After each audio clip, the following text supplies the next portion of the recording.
welcome to our episode. If you want to go to specific parts of this video, because it has a lot of different parts, see the list that appears on your screen now, and you can pause the video if you want to write the points down, so you can go to a specific timestamp for whatever is of greatest interest to you. Enjoy our episode. Welcome, friends. This is another Saturday filled with projects and fun. No pun intended. And we are going to do a big of a mismatch of things today. We know we need to finish or continue the tiling. I don't think we're going to finish it today. And we know that this is not the most exciting project, but we're going to show you our progress. And we're going to show you a few things around the homestead. For example, and I'm not sure exactly where it is, but we have our friendly... Directly above me, as a matter of fact. Okay, our friendly carpenter bees revisiting and decided we needed holes on our beams. So we need to address that, and luckily they only like raw wood, which those beams are, right? Mm-hmm. So we're going to poly them, and that is enough for the carpenter bees to lose interest in this process, right? So we're going to do things here and there, things that we need to do that we've neglected because of our monster bathroom project, right? Which is coming to a merciful end before our personal end. But we don't know exactly what we're going to do today, so stick around. This is promising to be a chaotic episode. So we're back in our beloved bathroom, where we need to do a couple of small things. We need to finish the trim in the closet that we have not finished. We need to decide what we're going to do with the mirror. We haven't done that yet. And of course, the last big part of the project, which is the tiling. And it is progressing, as you see, but we try to keep it only at 3 to 4 tile rows at a time, because that is what it is recommended, not to go all the way up, right? Mm-hmm. So we hope we're doing this right. If we don't, we're not going to tell you. No, I'm joking. It's looking really good. It just does take some time, and since this is a weekend project, it's taken a long time. So Mrs. DIY will focus on this today, and Elpida and I will focus on something else. So if you want to figure out what shenanigans Elpida and I will get into today, stick around. So one of the negatives of tackling a very big project by yourself, again, this is Mrs. DIY, Elpida, and myself with the bathroom project, which up to now required more than one person, right? Now it is just the finishing part. It's too small for even 2 people to try to do it. I mean, we don't have the space. But a lot of the little projects around the household have been neglected, right? And one of the neglected projects, is there something wrong here? No. No? I don't see anything wrong. It's just a decorative element. Mm-hmm. We love this little key box because it keeps all the key chaos contained, but it has failed, and I cannot fix. This is broken completely. And by this I mean the little hinge thing. So this is something we need to repair. So we're going to tackle that today. This is a very, very easy repair. And if you're a DIY-er, if you're a dwyer, these are projects that are very easy to tackle with very basic tools. In fact, I'll probably be a little fancy and use an electric screwdriver here, because I would venture to say you don't even have to be a DIYer to be able to replace these hinges, right, as long as you find the right ones. It doesn't need to be a DI. This is a very simple It doesn't need to be a do it. Yeah. Just to do it. Have to be yourself. Just to do it. Don't be yourself, just do it. A GSD. GSD. Yeah. A get stuff done person. All right, so we'll show you this very simple project that will take 3 or 4 seconds, and then we'll figure out something else. The hardest part of this very, very difficult repair is actually locating this. What is this crumpled up? And what is dust, right? Boss. Those are the really small hinges, which historically we've had a hard time finding locally, right? Mm-hmm. And we bought them for Rockler. We are not sponsored by Rockler, but we have we made a pilgrimage for the first time. We have a brand new store in the area, and we went and visited, and lo and behold, they had things that we usually have a hard time. Mm-hmm. Now, places like Michael's carry those, but usually at a much higher premium. Mm-hmm. We thought that the Rockler price was reasonable. Also the spinach. We don't always see the spinach. Right, which we is usually see them as silver or the brass. Or brass, right? And we didn't want either of them. So we're going to show you the very easy process of repairing this. Okay.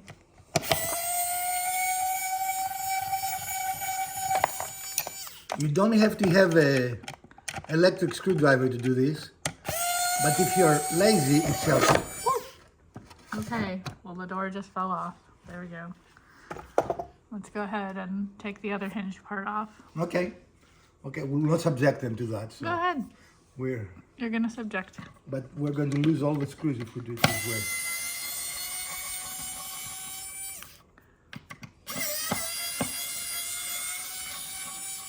And even though we did buy a new hinge, we're going to check and see if this is repairable because we are inherently cheap.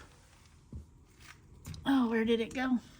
I'll have to look. Oh, The there it one is is. here. Here it is. Oh, and the screw is here by my foot. Okay.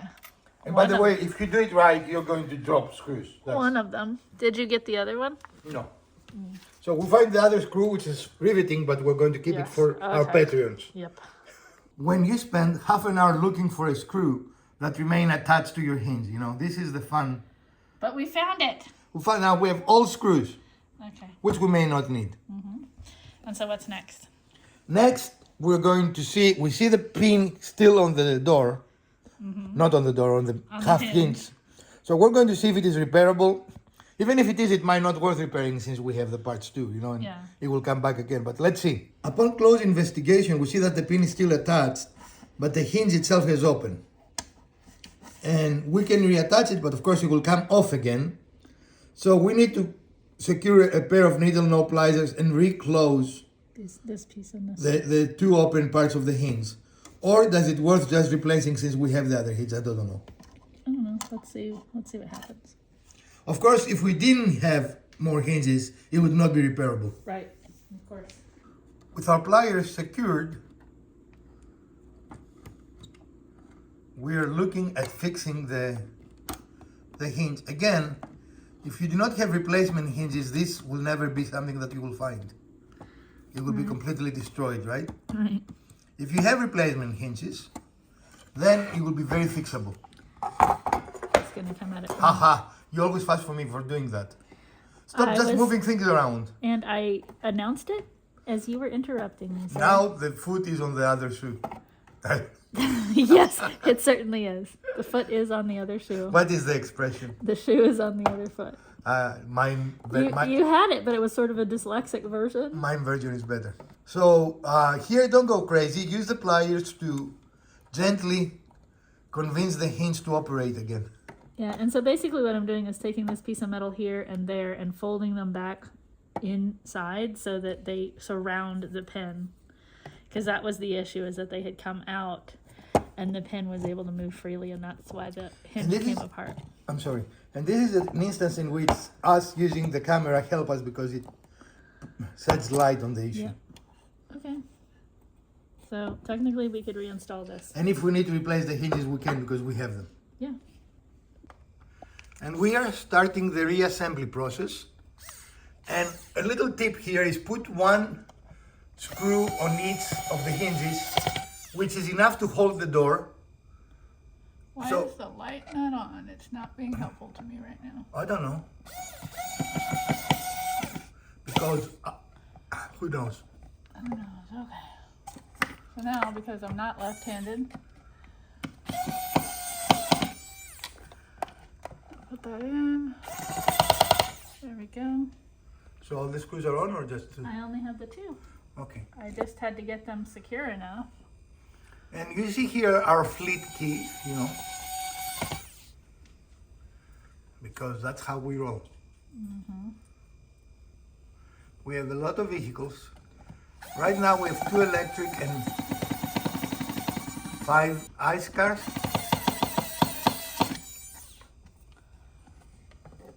And lo and behold, a little annoying little detail in the house addressed. It wouldn't be project day if we didn't have to go to the store, right? That is a typical trip we make, yes. You sound exasperated. I thought you love Lowe's. LL, love Lowe's. I wouldn't say I love Lowe's, but And I don't know, I'm sorry. we do go there a lot. I don't know how well it comes in the video, but it is a very misty, very low, not fog quite, but very low mist in the air. Mist is in the air, mist is in the air. I know that's not what the song says, but that's what I'm saying. So we're going to go to Lowe's and we will be back.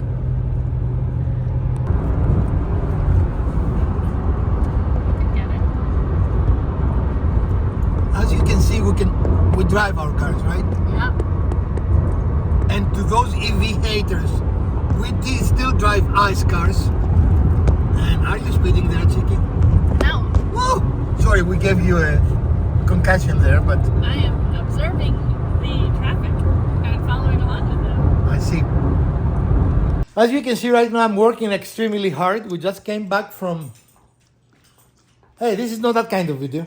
No, I'm just demonstrating you're in a relaxed position to be working very hard. Those weirdos with the wiki fit, thing. We came back from Lowe's and we're taking a little breather, and then we're going to go back to... It was a very strenuous trip to Lowe's. It was. And then we'll go back into our doing nothing episode. So the tiling process continues, as you can see. It is a slow process, but definitely necessary, right, Mrs. DIY? Most certainly. And one thing we found out, at least if you're doing a tiling job with smaller tiles, is that whatever amount of mastic you think you need, double it, right? Well, yeah, and it kind of goes where you're putting it. You want to make sure you have enough for it to adhere to the wall, but you don't want so much that it sticks out farther than the tile below it. And can you tell us why you're using a laser? I'm using the laser because I want to make sure that the grout lines line up and it's very symmetrical. And so I'm using the grout line from the bottom where we started up to where I need to put the next tile. Okay. So this one's ready to go on. And I guess if you don't have a laser, you can draw a line on the wall, right? You could. You will achieve the same. And then I just put a spacer in. Okay. Tiling 101 with Mrs. DIY. And making sure that both sides are level.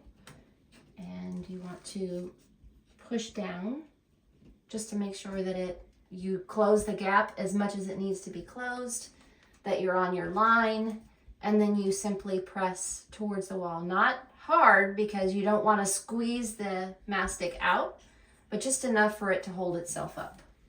Excellent, thank you. You can make it fun about having one and not letting you open that. Okay, well that's exactly what we're talking about today. We have Perfectly a fine tarp that's in use and covered in stuff. And we purchased another one to be in use, but we can't open that one. Because why? We're capable of opening it. No, why It is a brand new tarp. There is no reason to use it. This is a perfectly functioning tarp. Yes, it's currently serving its purpose to Take function. the star of our show today is up there. Oh, there we go. Yep, there we go. That is a carpenter bee. It does not sting. It's actually very, very helpful to the environment. But what it does do, or it does, is make perfect, really perfect, amazingly perfect There's one right there. diameter holes, right? And if enough of them happen in your decking, it will lead to structural failure. Right. So we're going to show you how to address that in our Seinfeld episode today. So we're going to use some wood filler to fill the holes, because if we don't, they will go in those holes and continue boring. digging. However, they do not like paint. It is really funny. And they don't like polyurethane.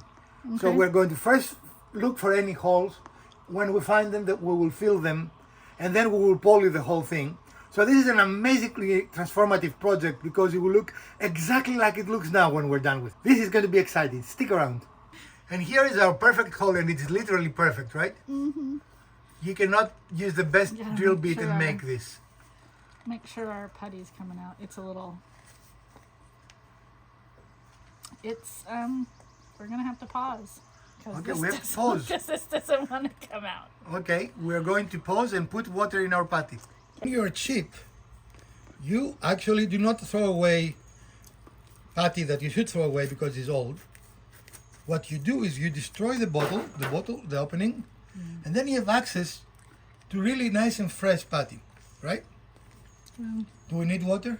yeah, we're gonna need a little water. So It's what pretty you do in this case, you put a little water in it,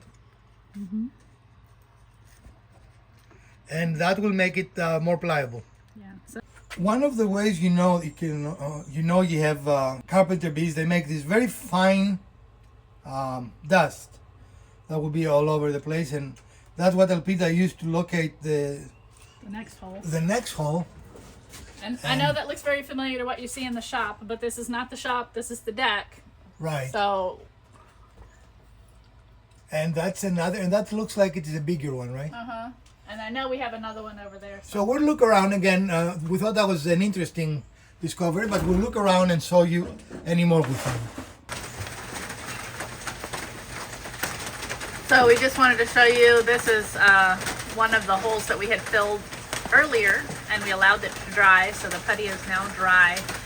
And we're going to be able to clear coat that so the carpenter bee doesn't come back and help themselves again to that space. And let me find the other one. And here's that second one. It has dried up pretty well as well. The other one is kind of in the corner. It'd be really hard for me to film, but basically that's what they end up looking like. And then again, we're going to come back and clear coat those so that they're not tempting to the bees. And we unfortunately entombed a couple of bees. We One tried of to them. get them out. Yeah. We did try to get it out, but it refused. Yeah. So we like Mean Wax products. We're not sponsored by Mean Wax. We purchased this. This was not donated or anything, but we do like it. And with all those spray cans, regardless if it is poly, this is clear poly, but the paint is the same way. You need to Shake it. shake it until you Shake don't it, hear shake it it, very shake it, clear. shake it, Like shake it. hear how that's becoming less pronounced. And I prefer to use the little spray gun, but I don't know where we have it right now. It's somewhere in the shop. But The somewhere is neither or the- I want to get, Yeah. and of course because I'm on camera, I cannot take the top off. Urgh. It's somewhere in the shop, and it's raining right now. I don't care to go out in the rain. There we go. And this is like paint. As I said, it would be very anticlimactic because then the result will look exactly like it looks now. But our bees will not be happy with it. You want to come back with this again? Do I want to or will I? Will you? I don't want to do any of this actually, but we have to. Okay. And we got one more to do. Okay. All right. And why childproofing something makes it adult-proof. We've opened hundreds of those, and this one we just cannot open for some reason. So Does not want to open. Ah! there you go. You have to There we threaten go. it. I did. That's the trick. Yeah. Okay. I'm filming from inside the house because the fumes from the can are making me cough. And he's trying to convince me to come out. And I said, let's let the fumes dissipate a little bit. And then he proceeded to spray a little bit more. And as you can see, I'm getting like airplane signals right now. So. And you can see the difference between the beams we've done and this we've not is absolutely amazing, right? This is a beam we have not done, and this is a beam we finished. The transformation is unreal, isn't it? Indeed. Actually, we can see a little bit of difference, but I'm mostly joking, right? Well, I mean, that's the whole point of clear coat, is that it Right. doesn't radically alter the appearance of your wood piece. Or Which is whatever why I you're- said yeah. when we're done, it will look exactly like when. This is a project that doesn't have a lot of visual impact, right? Right, it doesn't give you a lot of wow factor, but it's just something that has to be done. The wet station is there. It kind of sprinkling today, but does it work better, Mrs. DIY, having a wet station in the wet weather? It doesn't make much difference. So we're taking power from our soap, and you know it is our soap because the door says soap. And ladies and gentlemen, this is our commitment. We are cutting tile in the rain with a wet saw. If that doesn't say commitment, I don't know what does. But as you can hear, it is raining and the forest looks amazing. There are two ways to make circular cuts in tile. One is to actually make square cuts like we did show you when we make our toilet installation. And the other is to nibble away until you make a circular or approximate circular cut, which is what we chose to do. And again, Mrs. DIY, you use our saw to do that, right? Yeah, so I measured with marks, and I don't know if you can come in and see the marks, so that this piece would be outside the hole. Doesn't have to be outside the hole, but it definitely helps. And then I flipped it over and I put the pieces, or the piece here, and I made a mark at the top where it would be. And then I used a bowl and kind of made this mark with a marker. And then I came in with the blade and I just went piece by piece by piece. And you can see it chewed it out. But that will be covered by the trim piece. Right, that's going to be covered so it won't show. But it did give me a pretty approximate fit for that. Excellent. That looks great. We are going to try and start experimenting a lot with solar. So a plan that I'm going to have and show in the channel is to put a panel, a solar panel on top of the awning, take the debris from it, and start having a little solar power on my shop, with the goal being to have full solar power. Correction, this is office, not shop. Office shop. Little building outside the big building. This be shop, Because it says shop in it, isn't this be office, yes. So we're going to try and do some solar experiments. If you're interested in that, I think that will be a fun. So I've started my solar experimentation, and here we have a very small, very cute, and actually powerful.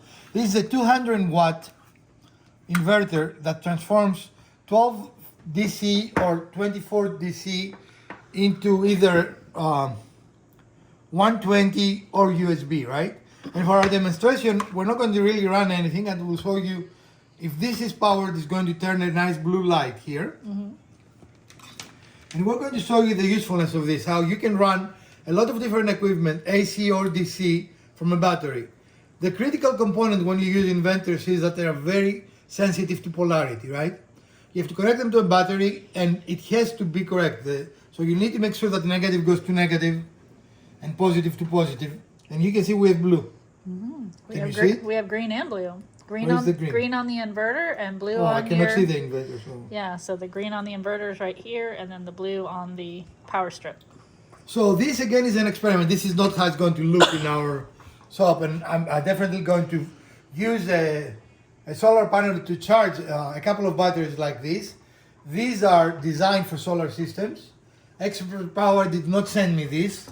I don't remember how I got it, but I know that it is not It just magically given appeared to in me. the closet. In our magic closet.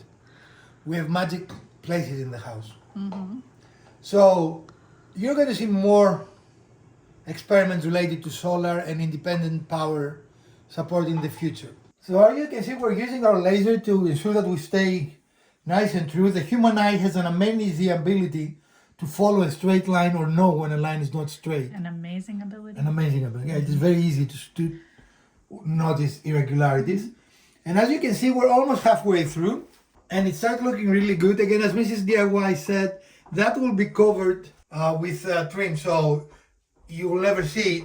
And you do not have to take, if you don't have a saw, a wet saw, that will be much harder to do. Yeah. You have to use nippers, which work, but will probably break 2 or 3 tiles before you have one that works, right?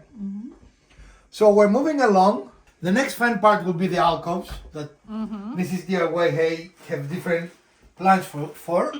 And we're going to show you that when the time arrives. So we hope you enjoyed this totally chaotic episode with several small projects and ideas, but not one project.